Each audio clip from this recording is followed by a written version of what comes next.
अल्लाह तबारक व तआला के नाम से शुरू जो बड़ा मेहरबान और नहायत रहम करने वाला है।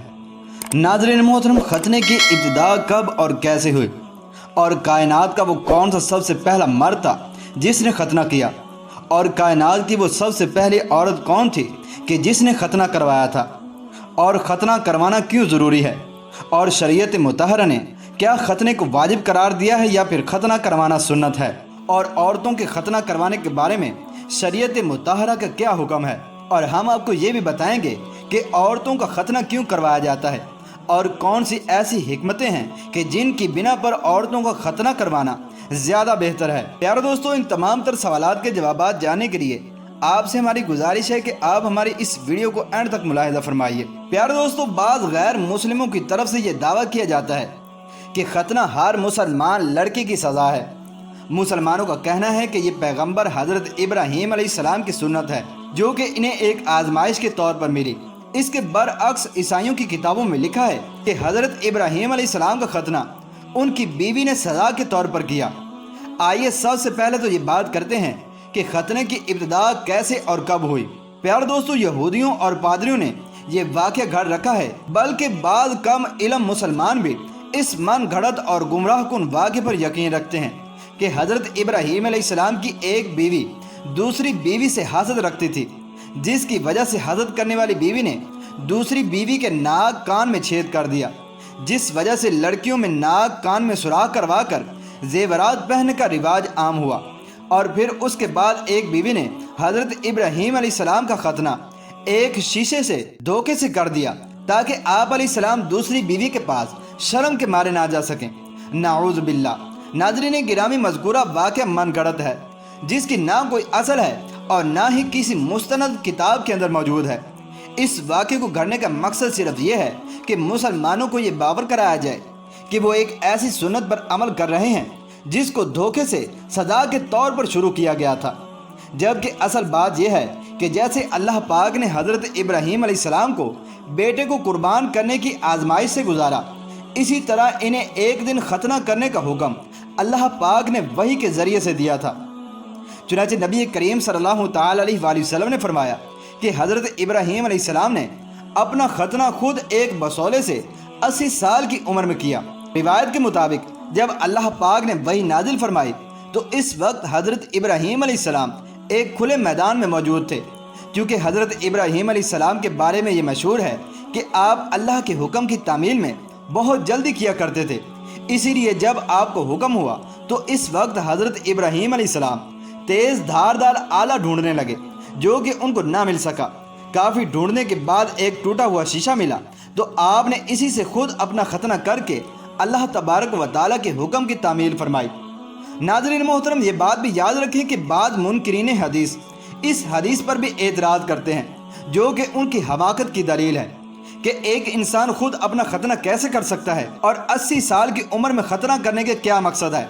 तो प्यारे दोस्तों, जब एक इंसान खुदकुशी कर सकता है और ख़ुद अपने हाथ से अपनी गर्दन काट सकता है तो हज़रत इब्राहीम अलैहिस्सलाम का खुद शीशे या बसोले से खतना कर लेना कौन सा मौजब ताजुब है।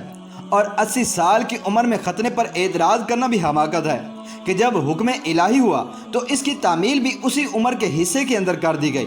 प्यारे दोस्तों, हज़रत इब्राहीम अलैहिस्सलाम से पहले अम्बिया तो खतना होने और नाफ कटी होने की हालत में बतौर एजाज़ो इकराम के पैदा होते रहे, और इसकी बाकायदा उमूमी सुन्नत होने की इब्तिदा हज़रत इब्राहीम अलैहिस्सलाम के दौर से हुई। चुनांचे आपने अपना खतना खुद फरमाया और फिर इसके बाद अपने बेटे इस्माईल अलैहिस्सलाम का खतना भी 13 साल की उम्र में फरमाया था। रूहुल बयान में अल्लामा इब्न हजर अस्कलानी लिखते हैं कि सबसे पहले खतना करने वाले इंसान हज़रत इब्राहीम अलैहिस्सलाम हैं, जिन्होंने खुद शीशे से अल्लाह तबारक व तआला के हुक्म की तामील करते हुए खतना फरमाया था। इसी तरह से फतहुल बारी में रिवायत है कि अज़रुए शरा मर्दों के लिए खतना करना सुन्नत मौक़दा है। सबसे पहले हज़रत इब्राहीम अलैहिस्सलाम ने अपना खतना खुद अपने हाथों से किया और अरबों के अंदर ये सुन्नत इब्राहीमी कायम रही ता आखिर रसूलुल्लाह सल्लल्लाहु तआला अलैहि वसल्लम की बेइज्जत हुई तो आप सल्लल्लाहु तआला अलैहि वसल्लम ने भी इस सुन्नत को अहले अरब पर बरकरार रखा